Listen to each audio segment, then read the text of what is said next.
Hello everyone, it's Seth, probably better known as Saffron Olive, and it's time for another edition of Name Game.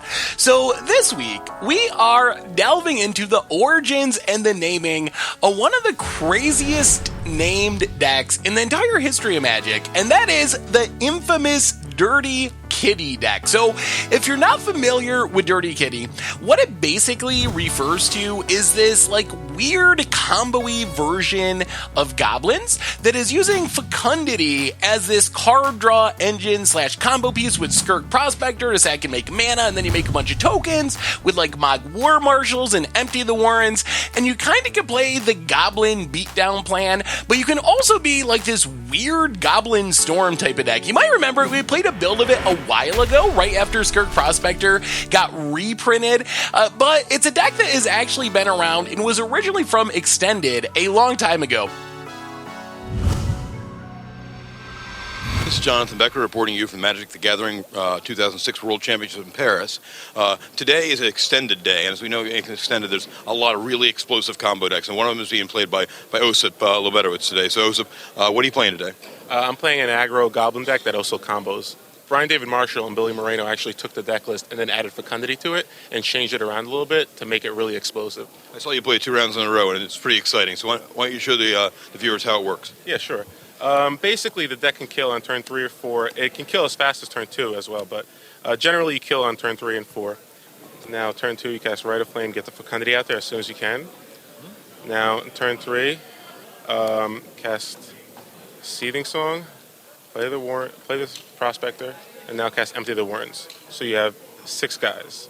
Now that you have 6 guys, you just basically draw through your deck.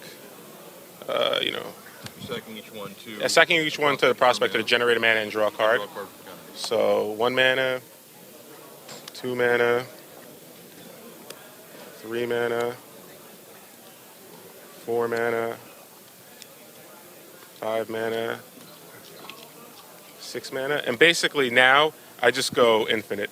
Once you've gotten the Fecundity on the table and a bunch of Goblins, everything in your deck is a Goblin or a mana producer. Exactly. So I'm basically just going to cast these, get more War Marshals, sack them all. Eventually I'll draw another Empty the Warrens, and then you can just Grape Shot them out.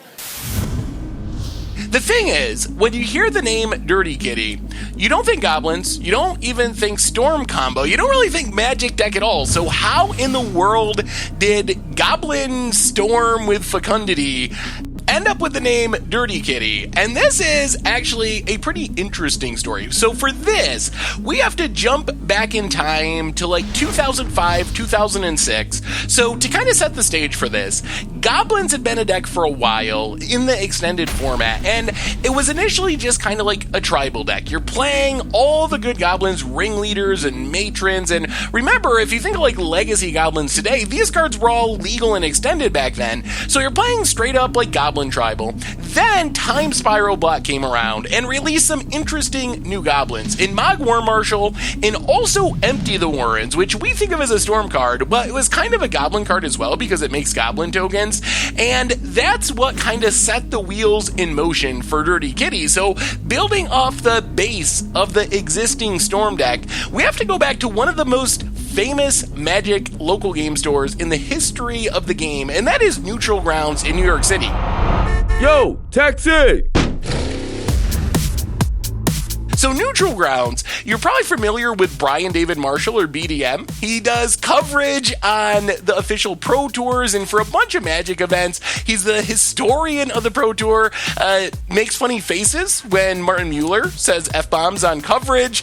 He is just kind of a general figure in the Magic community, but he was the owner of Neutral Grounds, and he is part of this deck story. So Billy Moreno, who later went to work at R&D on a lot of Magic sets like Avacyn Restored and kind of that era, the early era of modern Magic sets, but he was working for BDM at Neutral Grounds. Also, Donald Lim, who was the original builder of Replenish combo, was around as well. So basically what happened is they're all down there together at Neutral Grounds in New York City.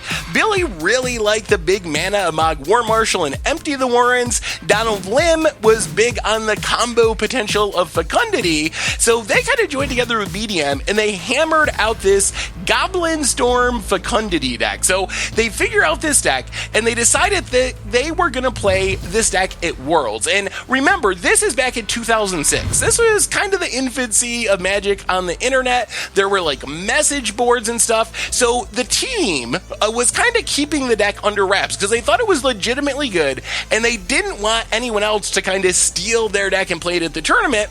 So they were doing the like dropping on Magic Online so the list wouldn't get published type of stuff, and trying to keep it on the down low. But through message boards and stuff, the word got around a little bit. So fast forward, everyone goes to Worlds. Billy Moreno is playing the deck. Ospie, I believe, is also playing the deck, a few other of their friends. So apparently, as they all get there to the tournament, Ben Stark, through the rumor mill, apparently from Ospie, heard about the deck and came up to them and asked for some advice. How do I play this deck? And the thing about Fecundity and the Goblin Storm deck is it is a very difficult deck to play well. It's kind of like Storm, but you're also creature beatdown, and it is a really, really tricky deck. So Ben Stark had never played the deck before. He had just heard about this deck kind of through the Magic rumor mill, asks for some advice on it, and that sets the stage for the actual name of the deck. So Ben Stark sits down and tries to play the deck, and he is playing, remember, this is Worlds, this is not some FNM, playing at the World Championships with this Goblin Storm deck,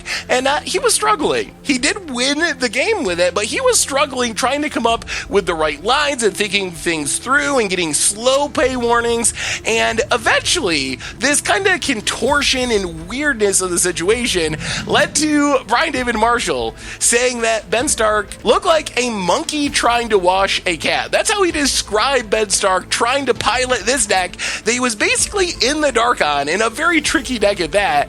And that is basically where the name came from. That off-the-cuff comment from Brian David Marshall that Ben Stark looked like a monkey trying to wash a cat. It was just so weird and unnatural, but it kind of actually worked, and he won the game in the end. So that is the story of Dirty Kitty. You take Goblins, a deck that had been around for a while, added some new, at the time, Time Spiral cards with Empty the Warrens and Mog Warchief, throw in this crazy brewing down at the famous Neutral Grounds game store in New York City, sneaks into World, people hear kind of these murmurs behind the scenes about this crazy deck that's supposed to be good. Ben Stark decides he's going to play this deck even though he has no idea what he's doing and the deck is really difficult, and ends up looking like a monkey trying to wash a cat. And from that point on, Goblins with kind of the Storm Fecundity combo has been known as Dirty Kitty. And that is the name game for Dirty Kitty. So anyway,